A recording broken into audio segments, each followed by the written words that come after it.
20%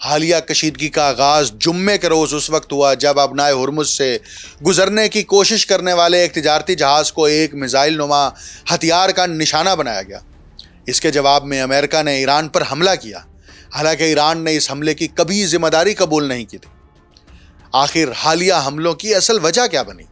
اور کیا ایران اور امریکہ مفاہمتی یادداشت کی شکوں، خصوصاً شک نمبر 5 کی تشریح مختلف انداز میں کر رہے ہیں؟ ایران امریکہ مفاہمتی یادداشت کی شک 5 میں کیا کہا گیا ہے؟ مفاہمتی یادداشت کی شک کے تحت اس بات پر اتفاق کیا گیا تھا کہ ابنائے ہرمز کو دوبارہ کھولا جائے گا اور تجارتی جہازوں کی آمد و رفت فوری طور پر بحال کی جائے گی۔ امریکہ اور اسرائیل کی جانب سے ایران پر حملے شروع ہونے کے فوراً بعد تہران نے ابنائے ہرمز کی ناکہ بندی کا اعلان کر دیا تھا، جس کے نتیجے میں سینکڑوں تجارتی جہاز مختلف مقامات پر پھنس کر رہ گئے۔ شک 5 میں کہا گیا ہے، ایران اپنی بھرپور کوششوں کے ذریعے اس بات کو یقینی بنائے گا کہ خلیج فارس سے بحیرہ عمان اور بحیرہ عمان سے خلیج فارس آنے جانے والے تجارتی جہاز 60 روز تک بغیر کسی فیس یا محصول کے محفوظ طریقے سے گزر سکیں۔ اس شک میں یہ بھی درج ہے کہ ایران 30 دن کے اندر آبی راستے میں موجود تمام فوجی اور ٹیکنیکل رکاوٹیں دور کرے گا اور سمندری بارودی سرنگوں کو بھی صاف کرے گا۔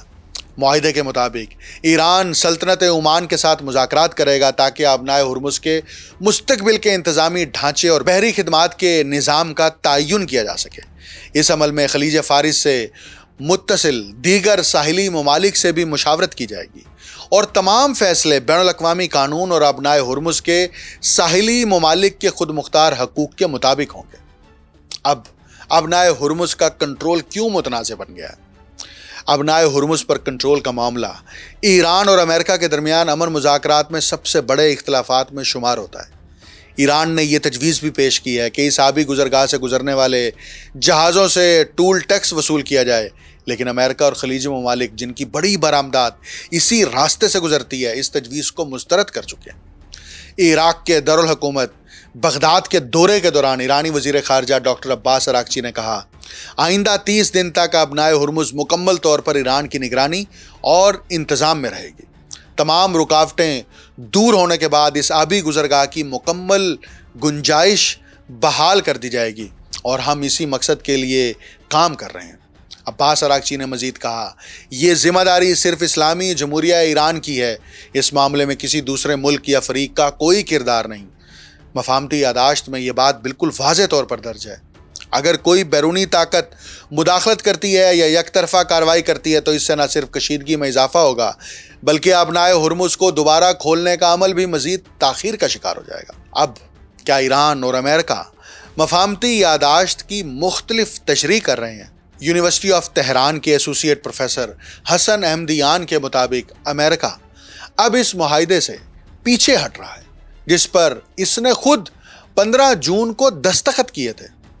وہ کہتے ہیں امریکہ اب ان انتظامات کا مطالبہ کر رہا ہے جو اس مفاہمتی یادداشت سے مختلف ہیں، حالانکہ اسی نے اس معاہدے پر دستخط کیے تھے۔ پروفیسر احمد نے مزید کہا، ہم دیکھ رہے ہیں کہ امریکہ اس مفاہمتی یادداشت سے نکلنے کا راستہ تلاش کر رہا ہے، جبکہ دوسری طرف وہ ایران پر معاہدے کی تمام شرائط پر مکمل عمل درآمد کے لیے دباؤ ڈال رہا ہے۔ حسن احمدیان کے مطابق امریکہ نے لبنان میں بھی اسی طرز عمل کا مظاہرہ کیا، جہاں اس نے اسرائیل اور لبنانی حکومت کے درمیان پہلے سے موجود انتظامات کے بجائے ایک نیا فریم ورک معاہدہ کرایا۔ تہران سے تعلق رکھنے والے سیاسی تجزیہ کار عباس اصلانی بھی یہی کہتے ہیں کہ ایران ابنائے ہرمز کو مستقبل میں امریکہ کی کسی بھی ممکنہ فوجی جارحیت کے خلاف ایک ڈیٹرنٹ کا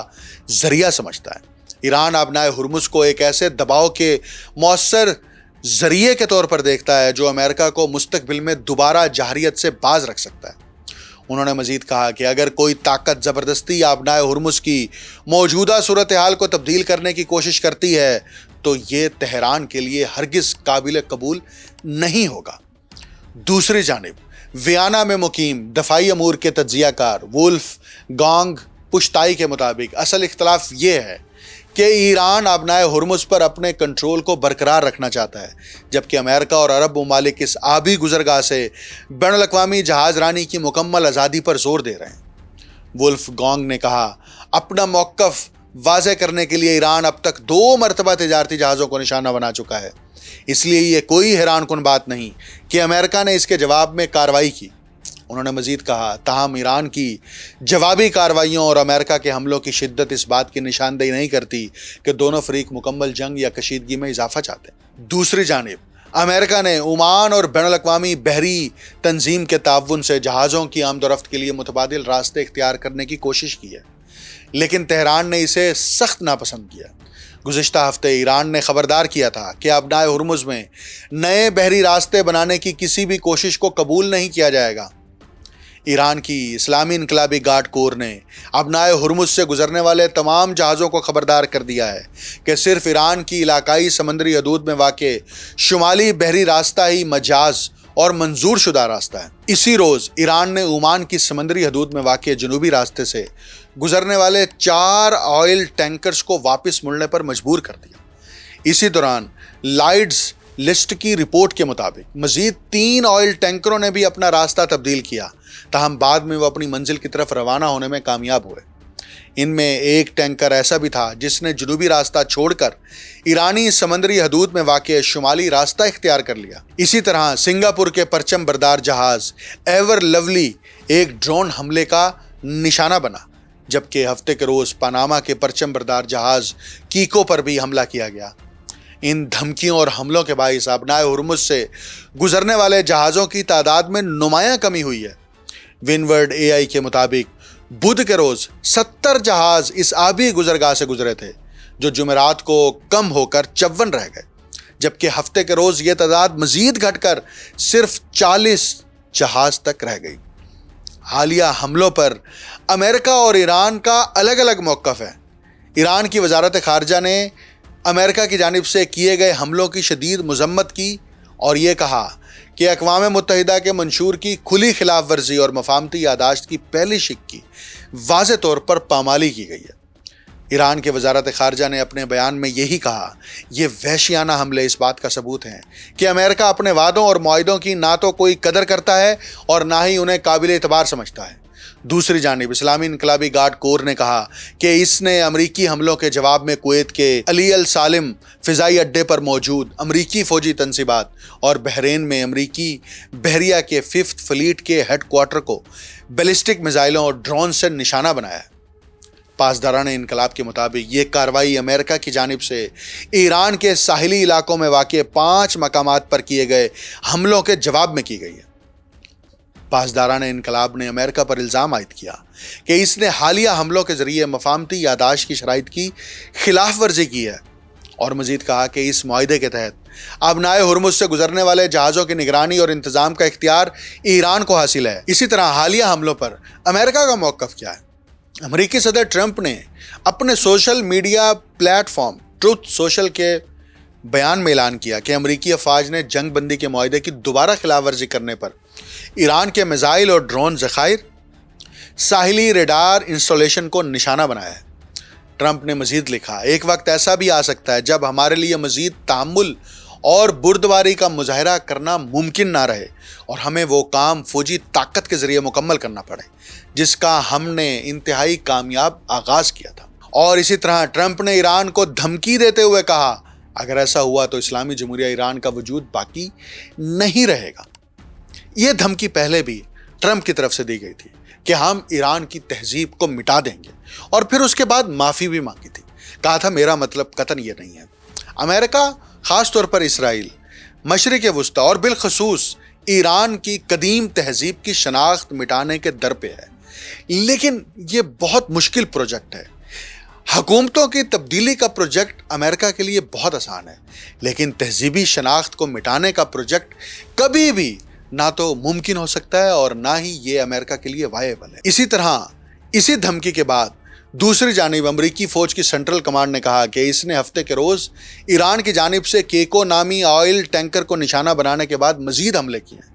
اس سے ایک روز قبل ایور لولی پر حملہ ہوا تھا، جس کے بعد امریکہ نے اپنی پہلی فوجی کارروائی کی تھی۔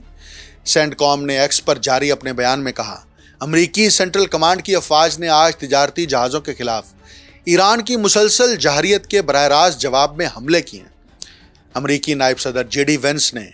یہ بیان دیا ہے ایران نے جنگ بندی کے معاہدے پر دستخط کیے تھے اور ہم نے اس کی مکمل پاسداری کی ہے، لیکن اگر تشدد کیا جائے گا تو اس کا جواب بھی طاقت سے دیا جائے گا۔ ادھر بحرین اور کویت نے مسلسل دوسرے روز بھی ایران کی جانب سے کیے گئے حملوں کی شدید مذمت کی ہے۔ ابھی یہ حملے رک گئے ہیں اور دونوں فریق یعنی امریکہ اور ایران اس بات پر آمادہ ہو گئے ہیں کہ وہ دوحہ یعنی قطر کے اندر مذاکرات کا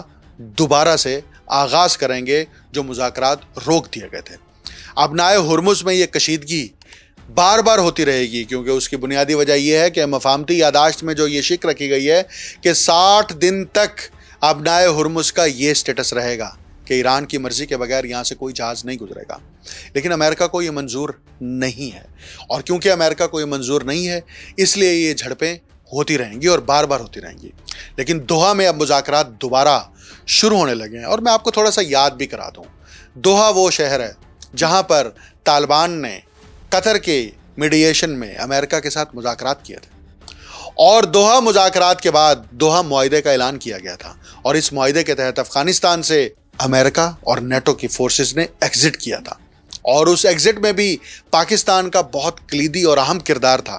یعنی امریکہ جب بھی پھنستا ہے پاکستان اس کو سیف ایگزٹ دیتا ہے، لیکن اس دفعہ پھر